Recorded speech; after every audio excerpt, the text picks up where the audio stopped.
Welcome to the Arabic grammar lecture 3। अदरसुस सालिस, सालिसु मतलब थर्ड। फर्स्ट था दरसुल अव्वल, सेकंड था दरसुस सानी, वो थर्ड है दरसुस सालिसु। सबसे पहले बता दिया जाए कि सालिसु में सीन नहीं है, ये लफ्ज़ सा है। ये उर्दू में नहीं होता, सिर्फ अरबिक में होता है। सीन बोलते वक्त हमारी ज़बान नीचे वाले दांतों पर टच होती है, जबकि सा बोलते वक्त ज़बान थोड़ी बाहर निकलकर ऊपर वाले दांत को टच करती है। तो यह सालिस नहीं सालिसु पढ़ा जाएगा। पिछली 2 क्लास में हमने हाजा और जालिका के बारे में पढ़ा था, लेकिन आपने नोट किया होगा कि उसमें जितनी भी नाउन यूज़ की गई थी वो डेफिनेट नाउन थी। जैसे कि हाजा बैतुन मतलब दिस इज़ अ हाउस, और ये सभी नाउन लास्ट में उन साउंड के साथ एंड हो रही थी, जबकि अभी तक हमने कोई नाउन ऐसी नहीं देखी जो अन या इन के साथ एंडिंग हो रही हो। तो ये बैतुन कब बैतन या बैतिन बनेगा ये तो हम आगे पढ़ेंगे। फिलहाल ये लेक्चर होने वाला है इनडेफिनेट नाउन के बारे में।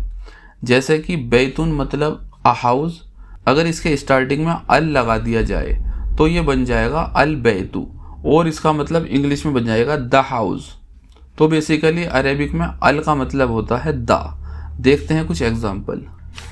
बैतुन, इसको इंडेफिनिट बनाने के लिए अल लगाने के बाद ये बन जाएगा अल बैतु।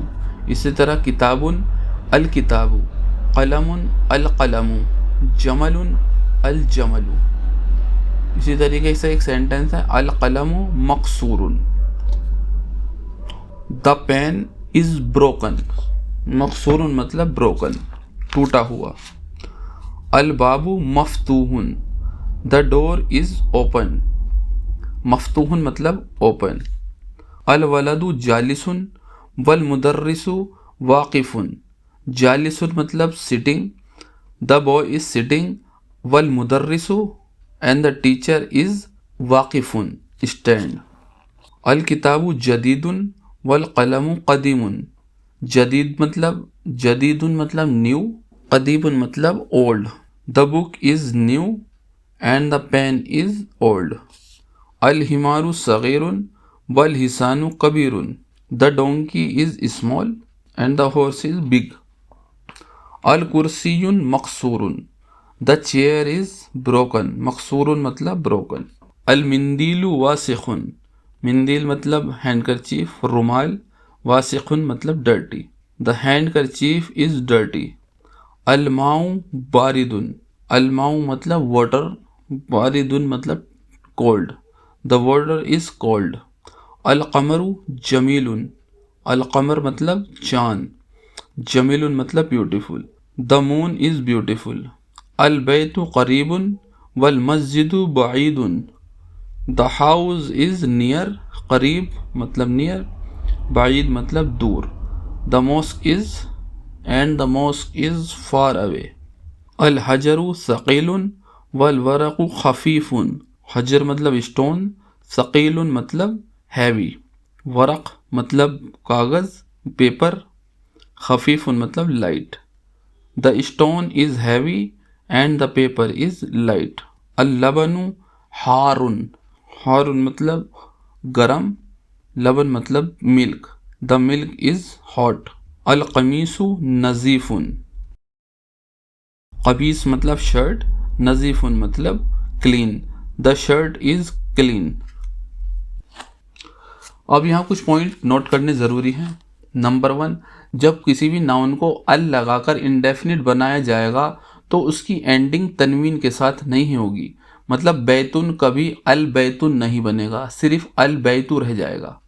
नंबर 2, अगर इंडेफिनिट नाउन से पहले कोई लफ्ज़ नहीं है तब तो ये अल लगाकर ही पढ़ा जाएगा, लेकिन फॉर एग्ज़ाम्पल वाव के साथ वा अल नहीं पढ़ा जाएगा। जैसे कि इस लाइन में अल वलदु से पहले कुछ नहीं है तो ये अल वलदु हुआ। अल मुदर्रिसु से पहले वाव है, वा प्लस अल मुदर्रिसु मिलाकर वल मुदर्रिसु पढ़ा जाएगा, और इसमें अलिफ को ड्रॉप किया जा रहा है तो ये अलिफ कहलाया जाएगा हमज़तुल वसल। नंबर 3, डेफिनिट को इंडेफिनिट बनाने के बाद ये प्रॉपर्टी सिर्फ नाउन पर ही अप्लाई होगी, ना कि ऑब्जेक्टिव पर। जैसे कि अल कलमु मकसूरुन में अल सिर्फ कलम पर लगेगा, लेकिन इसका ऑब्जेक्टिव मकसूरुन ऐसे ही रहेगा। नंबर 4, पॉइंट नंबर 4 को जानने के लिए ये एग्जाम्पल देखते हैं। नजमुन मतलब अ स्टार, अन नजमू मतलब द स्टार। इसमें एक बात नोट कीजिए, मैंने अल नजमू नहीं पढ़ा, सिर्फ अन नजमू पढ़ा है, यानी अल का लाम डिसमिस किया और नाउन का पहला लफ्ज नून अलिफ के साथ मिलाकर पढ़ा। ऐसे ही रजुलुन का अर रजुलु, दीकुन का अद्दीकु, तालिबुन का अत्तालिबु। ऐसा क्यों हुआ ये हम पढ़ेंगे नेक्स्ट लेक्चर में। तब तक के लिए ये आपको 4 एक्सरसाइज करनी है। फर्स्ट, इकरा व उक्तुब मा ज़ब्ती अवाखिरिल कलिमाती।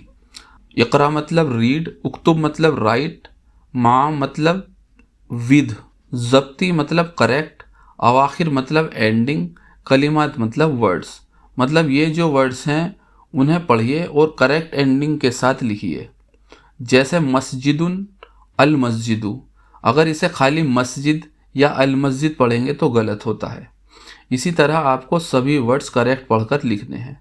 सेकंड एक्सरसाइज भी सेम है बट ऑब्जेक्टिव के साथ है।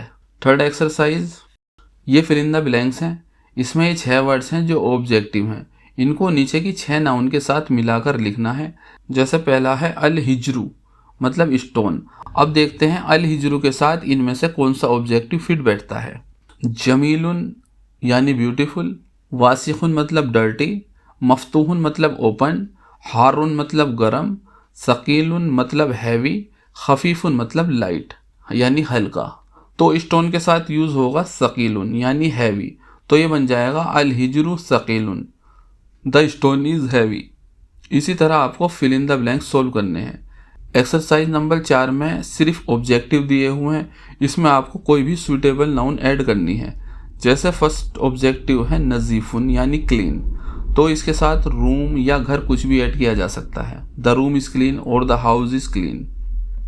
इसमें जो भी नए वर्ड्स यूज़ किए गए हैं ये उनकी लिस्ट है, इन्हें नोट कर लिया जाए और ज़्यादा से ज़्यादा लिखने की प्रैक्टिस की जाए।